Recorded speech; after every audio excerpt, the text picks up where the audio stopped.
وَيُهْلَكُ مَلُوكًا وَيَسْتَخْلَفُ آخَرِينَ والصلاة والسلام على رسول ثقلين محبوب رب المشرقين والمغربين جد الحسن والحسين نبينا سيدنا أبي القاسم محمد اللهم صل على محمد وعلى محمد وآله الطيبين الطاهرين المعصومين لا سيما بقية الله في الأرضين روحي وأرواحنا للتراب مقدمه الفداء ولعنة الله على أعدائهم أجمعين من الآن إلى قيام يوم الدين بسم الله الرحمن الرحيم رب اشرح لي صدري ويسر لي أمري واحلل عقدة من لساني يفقهوا قولي أما بعد فقد قال سبحانه تعالى في كتاب الحكيم والقرآن المجيد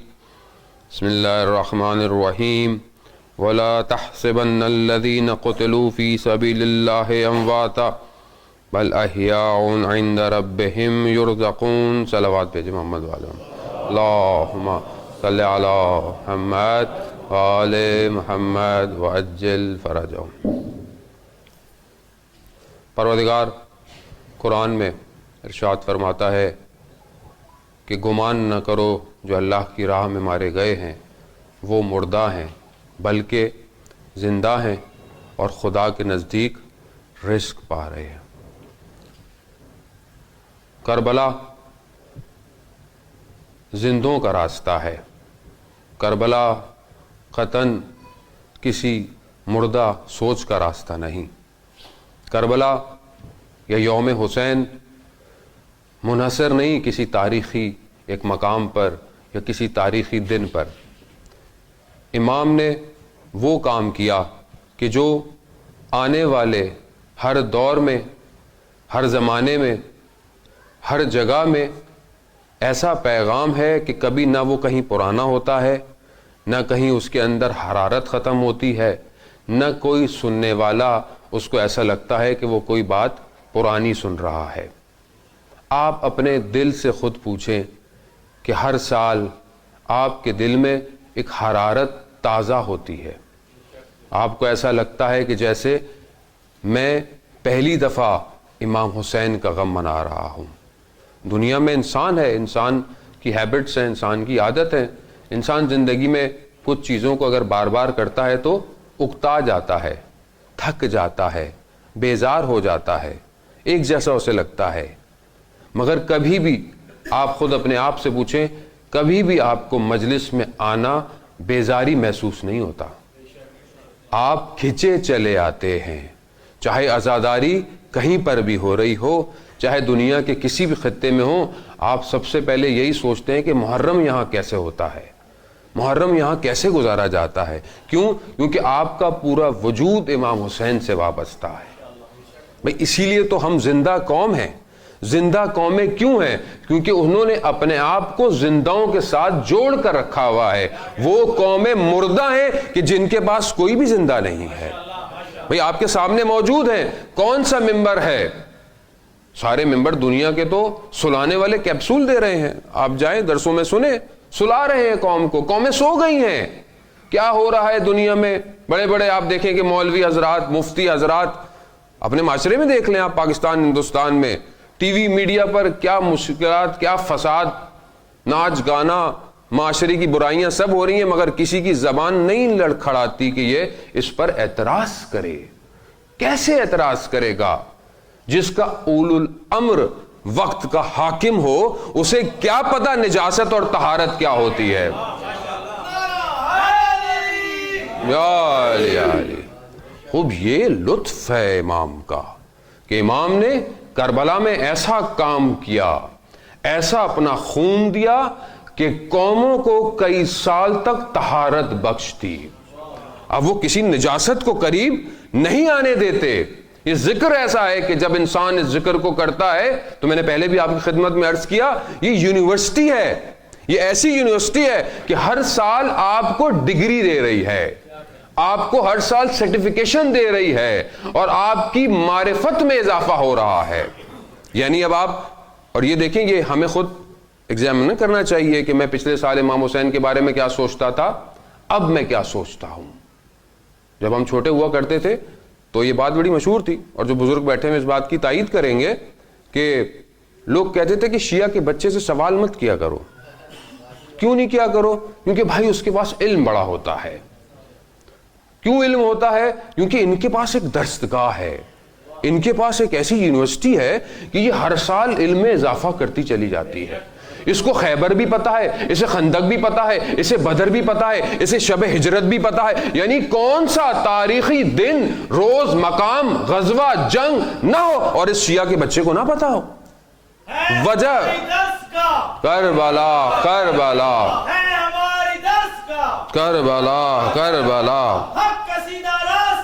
کربلا کربلا کربلا یا علی یا علی یا علی مدد حق ہے۔ اسی یا علی مدد سے تو لوگوں کو مشکل ہے، اول صدر اسلام سے مشکل تھی اور آج تک مشکل ہے۔ اور اب اس نے کیا کیا ہے؟ ہمارے اپنے اندر وہابی پیدا کر دیے ہیں۔ کہتے ہیں جی مولا علی سے مت مانگا کرو۔ کس سے مانگیں؟ کس سے مانگیں؟ رسول خدا خود کہتے ہیں، آپ پوری تاریخ اٹھا لیں، رسول خدا نے اگر کسی اور کی تعریف کی ہو تو بتا دیجئے۔ رسول خدا نے جنگ میں اگر یا علی ادرکنی نہیں کہا تو بتا دیجئے۔ جس کو رسول پھکارتا ہو، جس کو رسول پھکارتا ہو، اگر ہم اس کو پھکاریں تو آپ کو تکلیف ہوتی ہے۔ بھائی ہم مجبور ہیں، ہم تو اہل سنت ہیں۔ اہل سنت کسے کہتے ہیں؟ جو رسول کی سنت پہ عمل کرتا ہے۔ بھائی جو رسول نے کیا، اور کب سے کیا؟ دعوت ذوالعشیرہ سے شروع کیا اور غدیر تک رسول نے صرف علی ولی اللہ کہا ہے۔ تو ہم تو اس کی سیرت پہ عمل کرتے ہیں، جو رسول نے کہا ہم وہی کرتے ہیں۔ عزیزان محترم، یہ ایسی درسگاہ ہے نہ صرف دنیا میں آپ کی روح کو خوراک دے گی، بلکہ روز محشر بھی آپ کو پتہ چل جائے گا کہ آپ زندگی میں کرتے کیا تھے۔ بہت سا لگتا ہے کیونکہ ظاہر آپ جس معاشرے میں رہتے ہیں، معاشرہ سیکولر معاشرہ ہے، لبرل معاشرہ ہے، دنیا جان کی تھیوریاں اسی معاشرے پر اپلائی ہوتی ہیں، اور آپ کا بچہ یونیورسٹی میں پڑھتا ہے، وہ کارل مارکس کو بھی پڑھتا ہے، وہ ہیومز کو بھی پڑھتا ہے، وہ ساری چیزوں کو پڑھتا ہے، اور پھر وہ آ کر عجیب عجیب سوال کرتا ہے آپ سے۔ اہل بیت تو دور کی بات، وہ تو خدا پر شک کرنے لگ گیا ہے کہ خدا ہے بھی کہ نہیں ہے، کیونکہ اسے تو بگ بینگ تھیوری پڑھائی جاتی ہے کہ بس دھماکہ ہوا تھا اور یہ سب وجود میں آ گیا، تو وہ تو اسی چکر میں ہے۔ جہاں تھوڑا بہت آگے آتے ہیں تو ڈارون تھیوری اسے پڑھائی جاتی ہے کہ پہلے انسان بندر تھا پھر انسان ہو گیا۔ اصل میں گڑبڑ کیا ہے؟ کیونکہ اس کو ایسا رکھو کہ یہ اس تک نہ پہنچ پائے۔ ہدف کیا ہے؟ دیکھیں انبیاء آئے کیوں تھے؟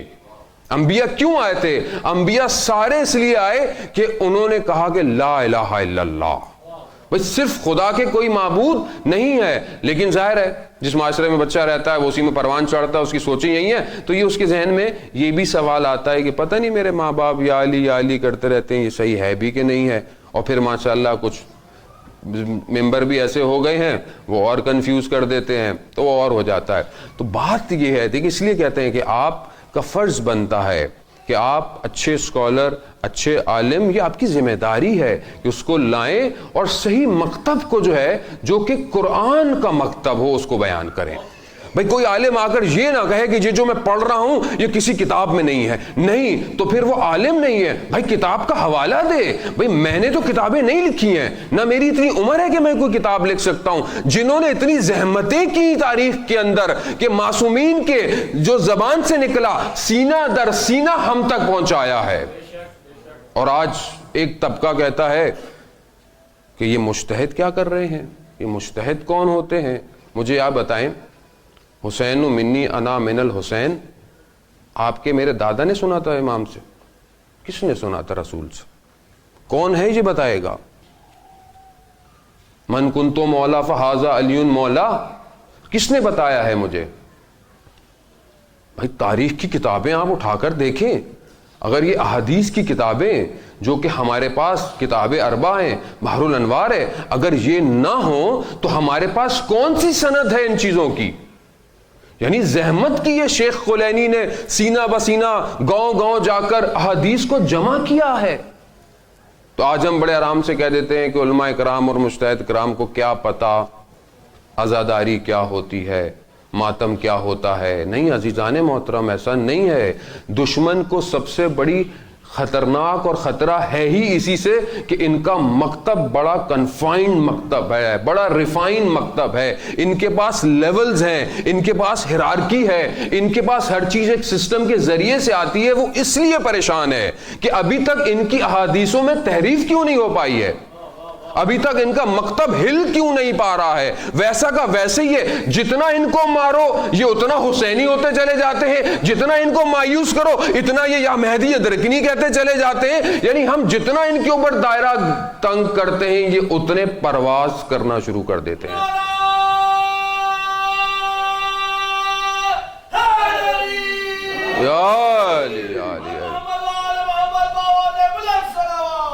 اللہم صلی علی محمد آل محمد وجل، درود بھیجے محمد و آل محمد۔ اللہم صلی علی محمد آل محمد وجل فرجہم۔ اللہم صلی علی محمد و آل محمد وجل فرجہم۔ اللہ اکبر، یا رسول اللہ، یا علی علی علی، اللہم صلی علی محمد و آل محمد۔ یہ امام حسین کا کمال ہے، ورنہ آپ میں سے بہت سارے لوگ ایک دوسرے کو پورا سال نہیں دیکھتے ہوں گے۔ یہ امام حسین کا کمال ہے جس نے آپ کو ایک دوسرے کے برابر بٹھایا ہوا۔ یہ میرا کمال نہیں ہے، یہ آپ کا کمال نہیں ہے، یہ امام حسین کا کمال ہے۔ میں نے اس چیز کو سمجھنے کی کوشش کریں اور اپنی آنے والی نسل کو صحیح طرح ٹرانسفارم کریں تاکہ یہ وراثت جو عاشورہ کی ہے یہ آگے تک منتقل ہو سکے۔ یہ بہت بڑی ذمہ داری ہے، یہ صرف نہیں کہ ہم آئیں سنیں اور چلے جائیں، نہیں عزیزان محترم، یہ بہت بڑی ذمہ داری ہے۔ یہ وہ مکتب ہے کہ جس کو پوری دشمن نے کوشش کی تاریخ میں دبانے کی مگر یہ دب نہ سکا۔ لوگوں نے، خلیفہ وقت نے بلڈوزر چڑھا دیے، یعنی بالکل حرم امام حسین کو زمین کے برابر کر دیا۔ جو چاہتا تھا زیارت کرنا شرط لگا دی، جسم کا ایک اعضا کٹواؤ گے تو زیارت پر جاؤ گے، مگر لوگ نہ رکے لوگ۔ کیوں نہ رکے؟ کہ جانتے تھے کہ دلوں کا طبیب صرف حسین ہے، دلوں کا طبیب جانتے تھے۔ رسول کی احادیث پر عین اور حق الیقین رکھتے تھے۔ جب حسین کے لیے کہا میرے مولا کہ ان الحسین مصباح الہدی و سفینۃ النجات، کیونکہ یہ جانتے تھے کہ روز محشر روز تاریکی ہے، روز ظلمت ہے، اگر کوئی چراغ بچائے گا تو وہ حسین کا چراغ ہے، اور وہ ایسا چراغ ہے کہ اگر آج میں روشن ہو گیا تو میں نے کئی شمع جلا دینی ہے۔ عزیزان محترم، ایک شہید کا واقعہ میں آپ کو بتاتا ہوں۔ ہمیں نہیں پتا روز محشر میں ہمارے ساتھ ہونے والا کیا ہے۔ نیوکلیئر سائنٹسٹ ہے، آخری عراق ایران کی وار، ابھی ایران کے اندر کچھ سال پہلے، 3-4 سال پہلے آخری نیوکلیئر سائنٹسٹ جس کو شہید کیا انہوں نے تہران کے اندر، شہید مصطفیٰ روشن، 32 سال کا ہے، شہید ہو گیا۔ آیت اللہ عظمیٰ خامنائی ان کے گھر گئے ان کے والدین کو تلاشا دینے کے لیے۔ اس کی ماں نے کہا کہ میں گریہ نہیں کروں گی۔ کہا کیوں؟ کہتے میں گریہ نہیں کرنے چاہتا کہ دشمن یہ نہ سمجھے کہ میں نے بیٹا خدا کی راہ میں دیا ہے، مجھے افسوس ہو رہا ہے۔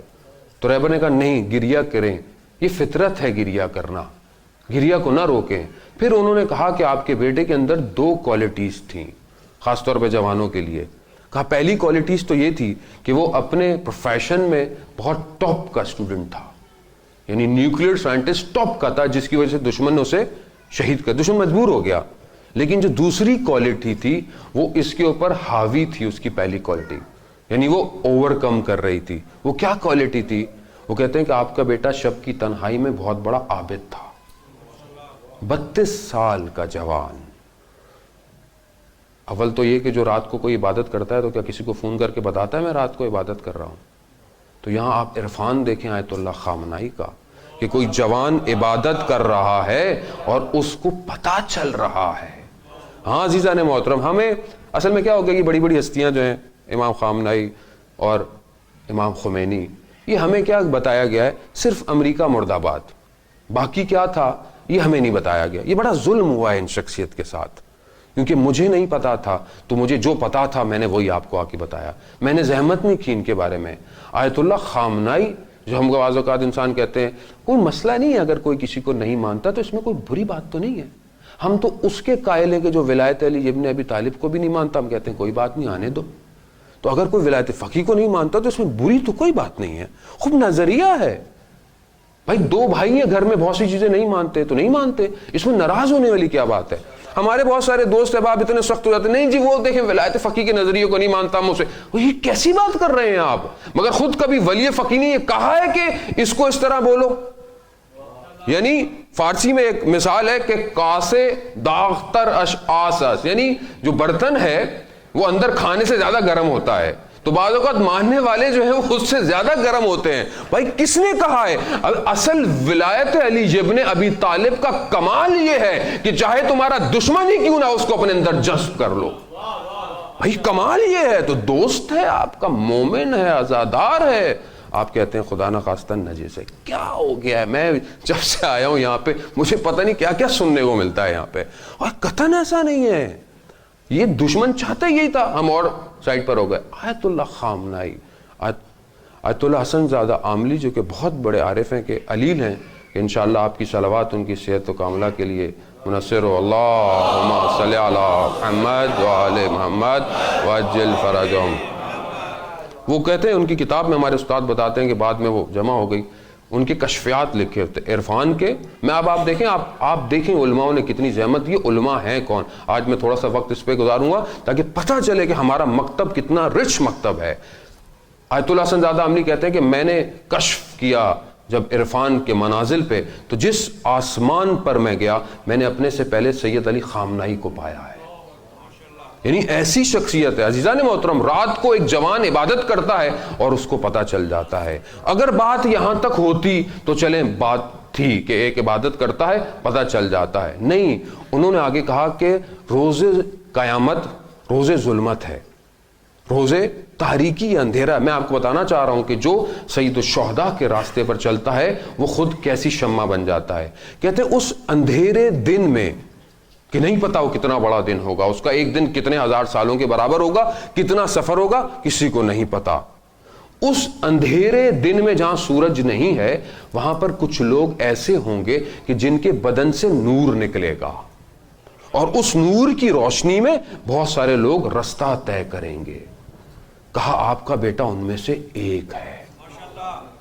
عزیزان محترم، یہ کمال کس کا ہے؟ یہ امام حسین کا کمال ہے، کیونکہ اس کے رستے پر آج تک لوگ جان دے رہے ہیں۔ سید الشہداء ہے، یہ کمال ہے۔ یہاں اپنے آپ کو کمتر نہ سمجھیں کہ آپ جس درسگاہ میں آئے ہوئے ہیں، اسی لیے جب یہاں سے اٹھ کے جائیں تو آپ وہ نہ ہوں۔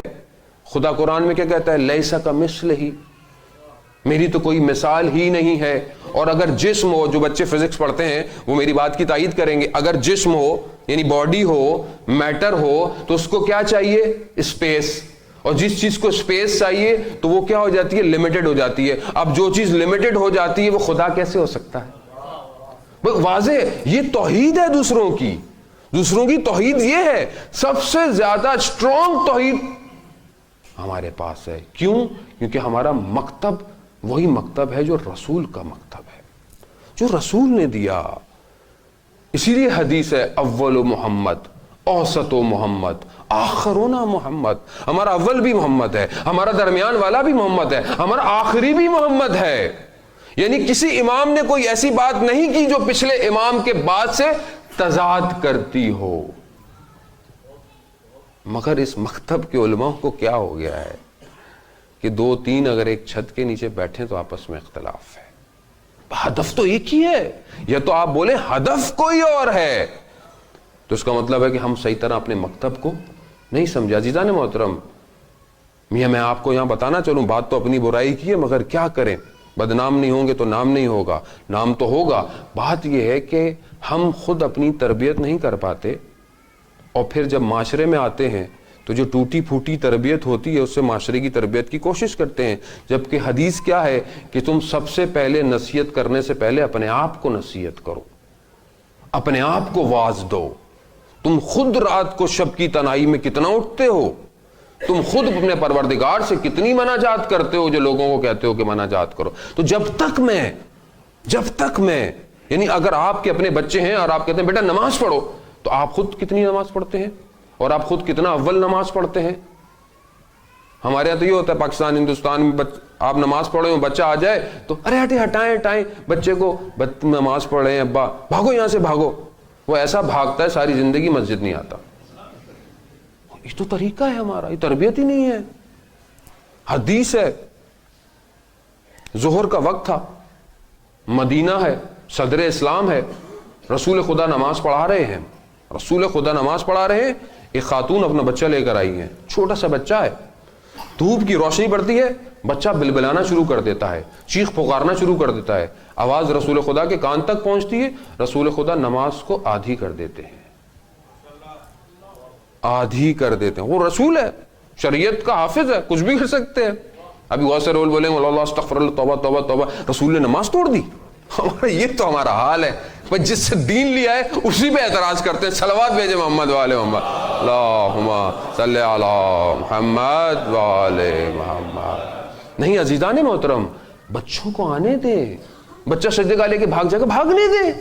آج سجدے گاہ سے کھیلے گا تو سجدے گاہ پہ سجدہ کرے گا نا، آپ تو اسے کھینچتے ہیں، دو لگاتے ہیں، یہ لگاتے ہیں، نہیں بیٹا یہ نہیں۔ عزیزان محترم، قرآن کو اتنا مقدس بنا دیا کہ مخمل کے لحاف میں لپیٹا اور الماری پہ سجا دیا۔ اب کون کھولے، کون پڑھے؟ عید کے عید صفائی ہوتی ہے تو گرد و غبار بھی ہٹ جاتی ہے اس کی۔ بھائی رکھیں اس کو، بک شیلف میں رکھیں، باقی دنیا کی کتابیں پڑھی ہوئی ہیں، بس ایک قرآن نہیں ہے جو راہ ہدایت ہے۔ بھائی بچے کو بتائیں، کھولے۔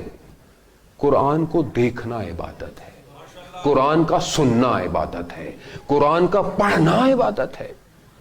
یعنی اتنی عبادت ہے اور آپ نے اس کو اوپر رکھ دیا خدا کے لیے۔ یعنی اس کو یوز ٹو کریں، جب تک یوز ٹو نہیں ہوگا کیسے یہ ہدایت پائے گا؟ کیسے قرآن کے بغیر کیسے ہدایت پائے گا؟ آپ مجھے بتائیں۔ ہمارے جیسے مولوی آ جاتے ہیں، وہ کیا آپ کو گمراہی کرنا ہے، ہم نے کہاں سے آپ کو ہدایت دینی ہے، ہم تو اپنی ہدایت نہیں ہوئی ہے ہماری۔ آپ خود اپنے بارے میں سوچیں، جب تک آپ خود نہیں سوچیں گے۔ وہ پنجابی مشہور ہے کہ اگر انسان سچا ہو تو پیر دروازے تے آویندا ہے۔ بھائی آپ سچے بنیں گے تو خدا آپ کو اچھا اسکالر بھی دے گا، لیکن اگر آپ بولیں گے نہیں جو آ رہا ہے سن لو، جو آ رہا ہے لے لو، بس چلے جاؤ، تو پھر ایسے ہی آئے گا جیسے آ رہے ہیں ماشاءاللہ۔ تو خود آپ ذمہ داری، جب تک آپ خود ذمہ داری کا احساس نہیں کریں گے عزیزان محترم۔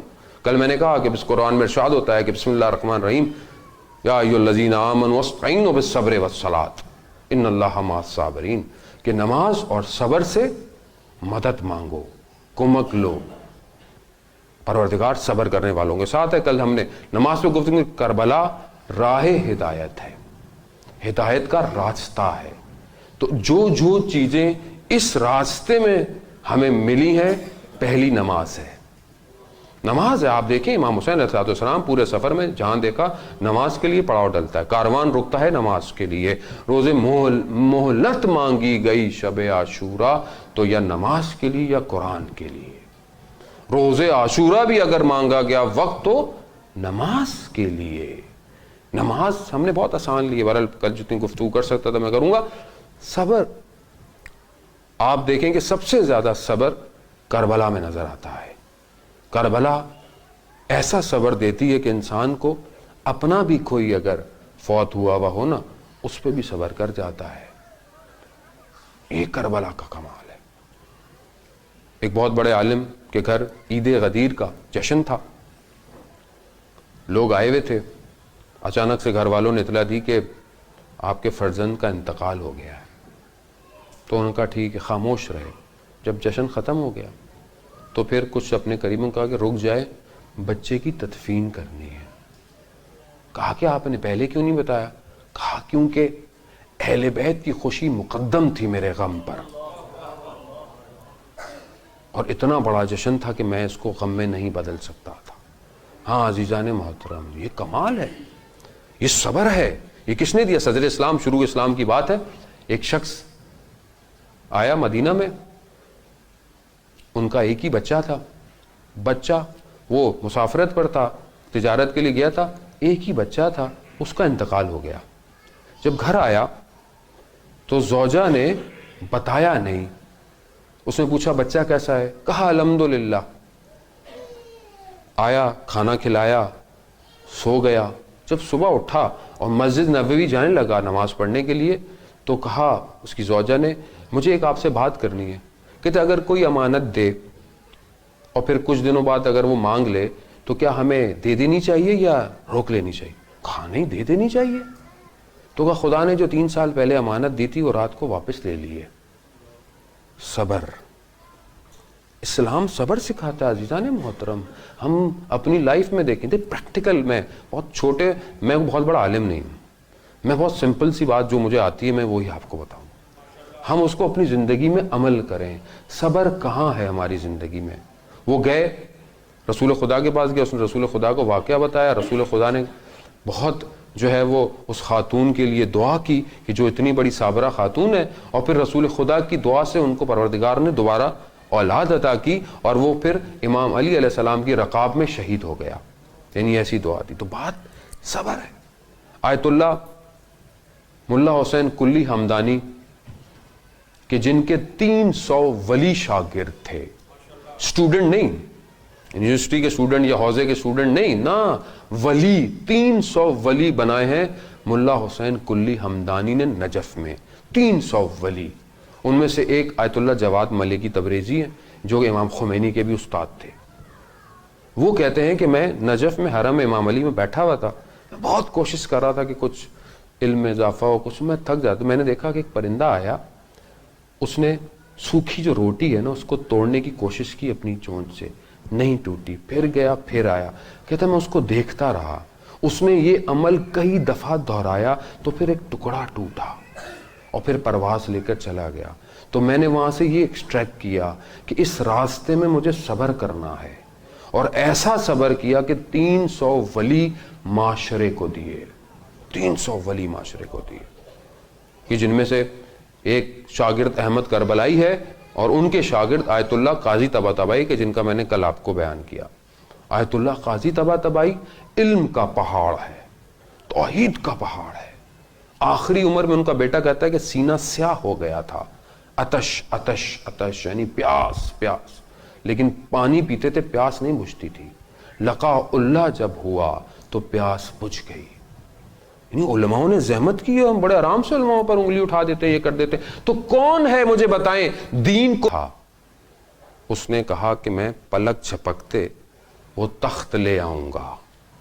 حضرت سلیمان نبی کا واقعہ ہے کہ تخت بلقیس لانا ہے. اب انہوں نے اپنے اس سے پوچھا کہ کون لے کر آئے گا. ایک جن نے بولا، کیونکہ آپ کو پتا ہے حضرت سلیمان کے پاس جو حکومت تھی وہ کسی کے پاس نہیں تھی، ہر چیز تابع تھی، ہوا، جنات، ہر چیز تابع تھی، ہر آواز سن لیتے تھے. تو ان کا یہ کون لے کر آئے گا؟ تو ایک کھڑا ہوا، اس نے بولا میں ایک دن میں، ایک نے بولا میں آدھے دن میں لے آؤں گا. تو ایک بیٹھا ہوا تھا سامنے، اس نے کہا کہ میں پلک جھپکتے لے آؤں گا، اور لے آیا. جب آ گیا تو حضرت سلیمان کہتے ہیں کہ پروردگار آزماتا ہے کہ میں اس کا شکر گزار ہوں یا نعمتوں کا کفران کرنے والا ہوں. آزما گیا. کیا تھا؟ قرآن کہتا ہے کہ اس کے پاس کتاب کا تھوڑا سا علم تھا.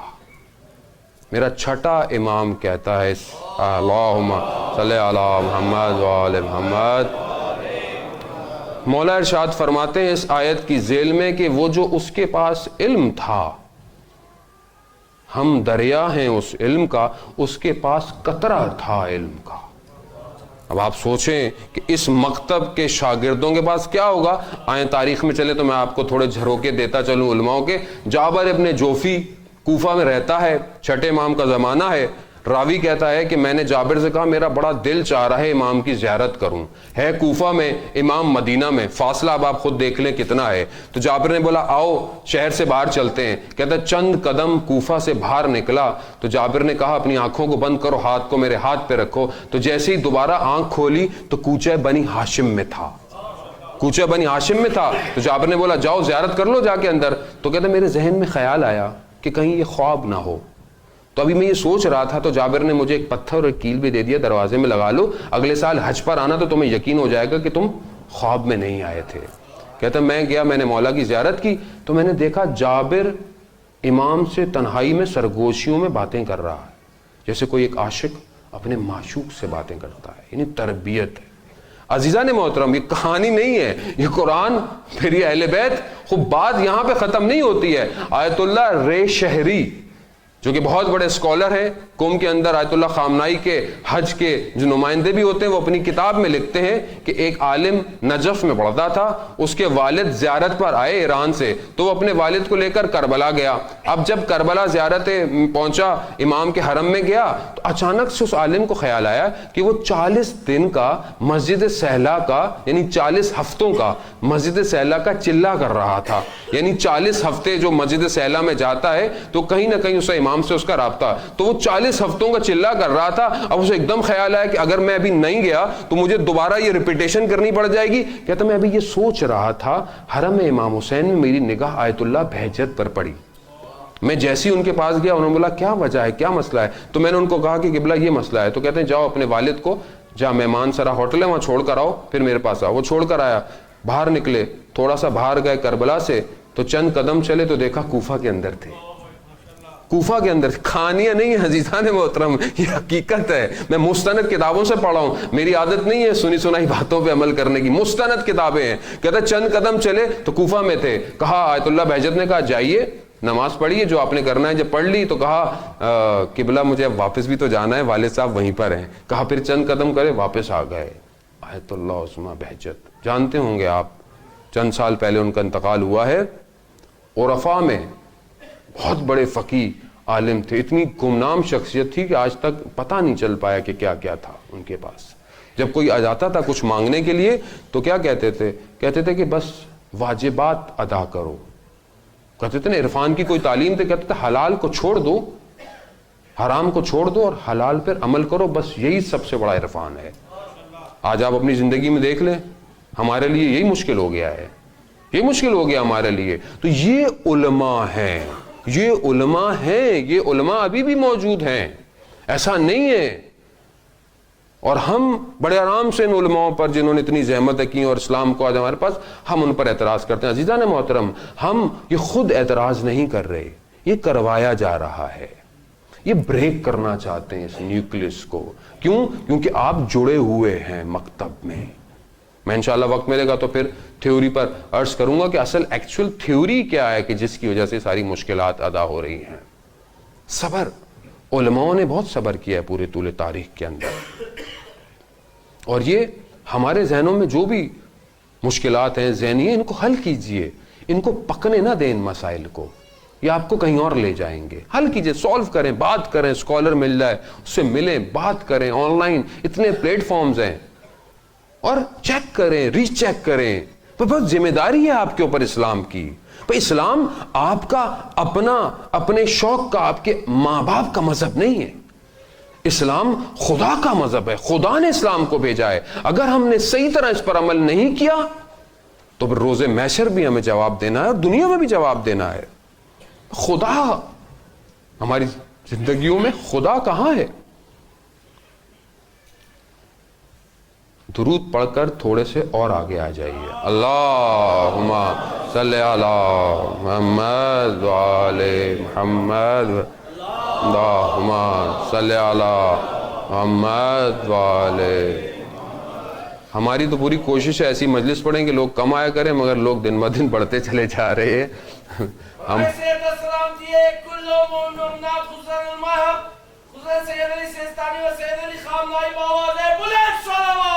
اللہم صلی علی محمد وآل محمد وعجل.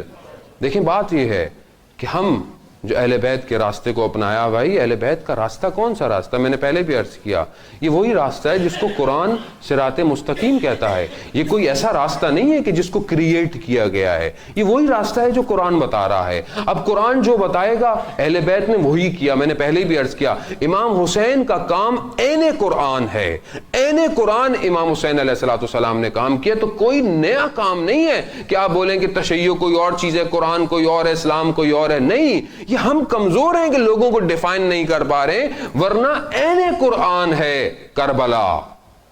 کربلا قرآن میں کہتا ہے کہ ہم اپنی زمین میں صالحین کو وارث قرار دیں گے. کون ہے صالحین؟ مگر کوئی نواسہ رسول کے علاوہ بھی کوئی وقت کے زمانے میں صالح ہو سکتا ہے, کوئی نیک ہو سکتا ہے؟ نہیں عزیزان محترم, اس خدا کے لیے امام حسین نے اپنا سب کچھ دے دیا. اور اگر آج ہم اس خدا کو نہ سمجھیں تو کیا یہ ظلم نہیں ہے؟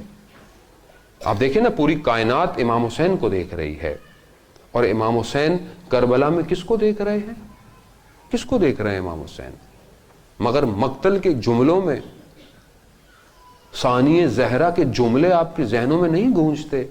کیا کہا میری بیوی نے جب اپنے بھائی کے بدن کو خاک میں لپٹا ہوا دیکھا؟ تقبل منا, اے پروردگار قبول کر, پروردگار قبول کر. یعنی توحید, عین توحید کربلا کے دس سے پوری دنیا کو کور کر رہی ہے. اور علی کے ماننے والے یہ بولیں کہ علی نعوذ باللہ استغفر اللہ, یعنی نہیں سمجھے علی کو, نہیں علی کو نہ سمجھ پائے. میں بہت تیزی سے گزروں گا, وقت میرا ختم ہو گیا, کیونکہ دیکھیں زمان اتنا محدود ہے کہ ذکر اہل بیت ہو بھی نہیں سکتا. زمانہ ہے نا, یہ زمانے سے پہلے خلق ہوئے ہیں. درود بھیجے محمد و آل محمد, اللہم صلی علی محمد و آل محمد. جوانوں کے لیے, ذہنوں میں جوانوں کے سب سے زیادہ سوالات ہیں, سب سے زیادہ یہی سب سے زیادہ سنتے ہیں, سب سے زیادہ, کیونکہ جوانی کی ایج ایسی ہوتی ہے کہ بہت جلدی چیزیں اٹریکٹ کرتی ہے. سڑک پہ بھی چیزیں اٹریکٹ کرتی ہیں, ویسے بھی چیزیں اٹریکٹ کرتی ہیں. جوان کو سب سے زیادہ اٹریکشن ہوتی ہے. دین کی بات بھی بڑی اچھی بہت جلدی لے لیتا ہے, مجتہد بھی سب سے پہلے بن جاتا ہے, اپنے نظریات بھی سب سے پہلے خود بنانا کر دیتا ہے. تو جوان کے لیے میں کہہ رہا ہوں, جب آپ کسی کمپنی میں جاتے ہیں, جب آپ اس کمپنی کے سیل ڈیسک سے کوئی چیز مانگتے ہیں اور وہ آپ کو پروڈکٹ دیتی ہے, تو مجھے یہ بتائیں کہ کیا وہ سیلز مین خود بنا کے دے رہا ہوتا ہے آپ کو؟ کون دیتا ہے؟ Production company, production house, production unit بغیر سی او کی سگنیچر کے بغیر کوئی چیز پروڈیوس کر سکتا ہے یا نہیں کر سکتا؟ نہیں کر سکتا.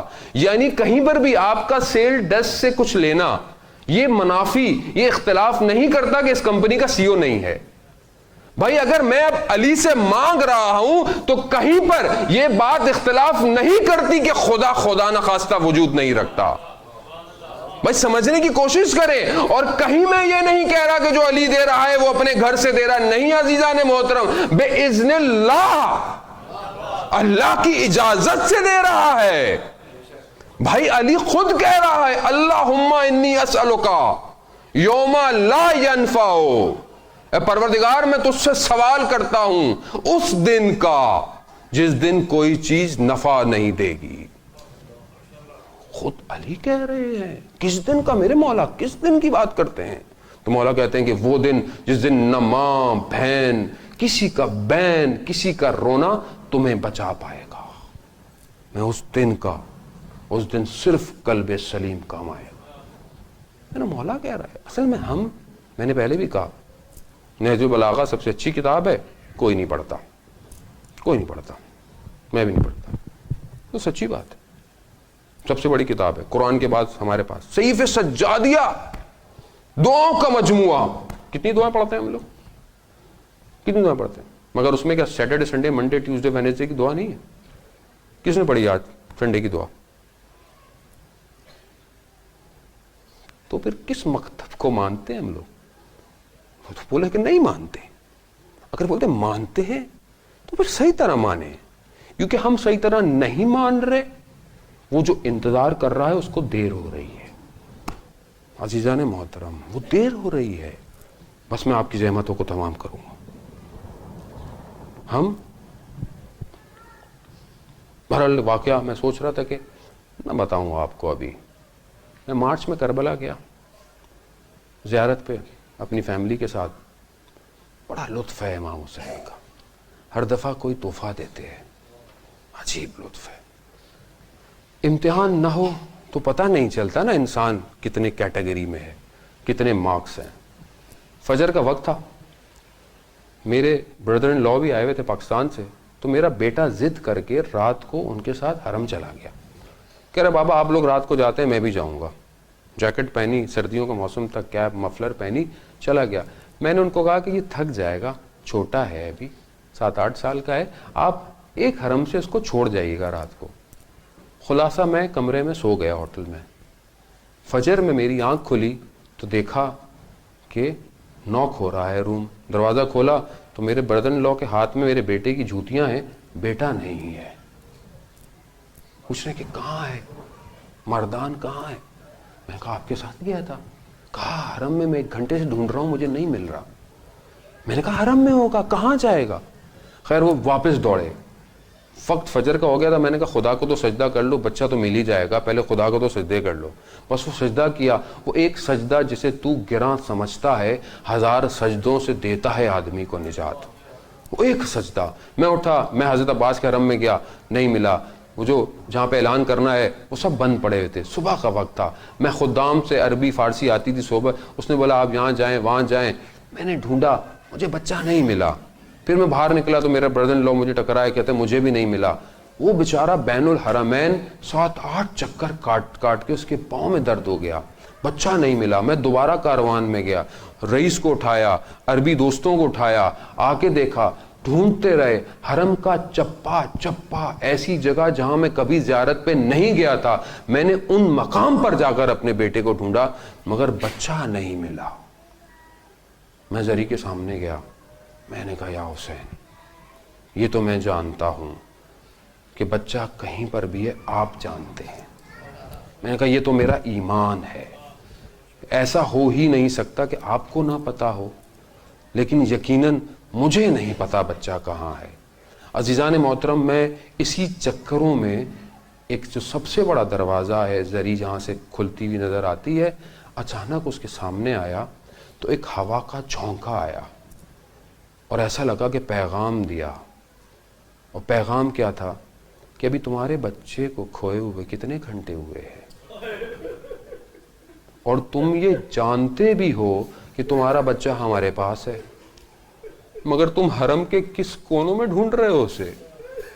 تم نے کبھی ہمارے بیٹے کو, جس کو 1150 سال ہو گئے, 1 گھنٹہ ڈھونڈا ہے اس طرح زندگی میں؟ عزیزان محترم, میں ہار گیا. میں نے وہاں کھڑا, مولا میں جو الاجل الاجل کہتا ہوں, میں ہار گیا. عزیزان محترم, میں نے دیکھا کہ میں ابھی تیار نہیں ہوں, میں ابھی آمادہ نہیں ہوں. ہاں عزیزان محترم, ہم اپنے عمل سے اپنے امام میں تاخیر کر رہے ہیں اس کے ظہور کی. ہاں مگر آئیں دیکھیں کربلا کے اندر کیسے ہیرے چنے میرے مولا حسین نے, کہ کہتے ہیں کہ کاروان چلتا چلتا ایک طرف ایک اور کاروان چل رہا تھا, ایک جہاں رکتا تھا وہ بھی وہیں رکتا تھا, یہ جہاں رکتا تھا وہیں رکتا تھا. اچانک سے اس کاروان میں کون تھا؟ زہیر ابن کین تھا.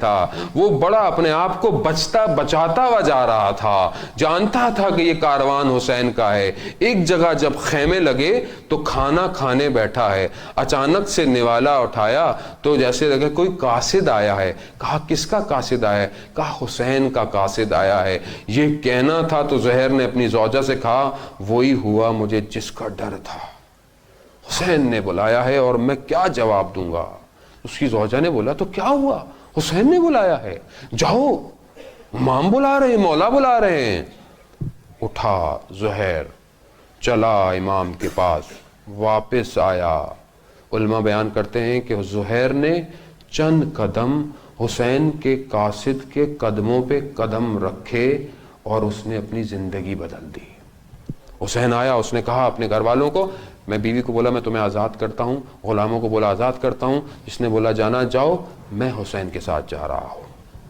اور جانتا تھا زہیر کہ جو حسین کے ساتھ جائے گا وہ واپس نہیں آئے گا. ہاں عزیزان محترم، کاروان چلا، روز عاشورہ آپ کے سامنے کس طرح اصحاب اپنے آپ کو حسین پر قربان کرنا چاہتے ہیں۔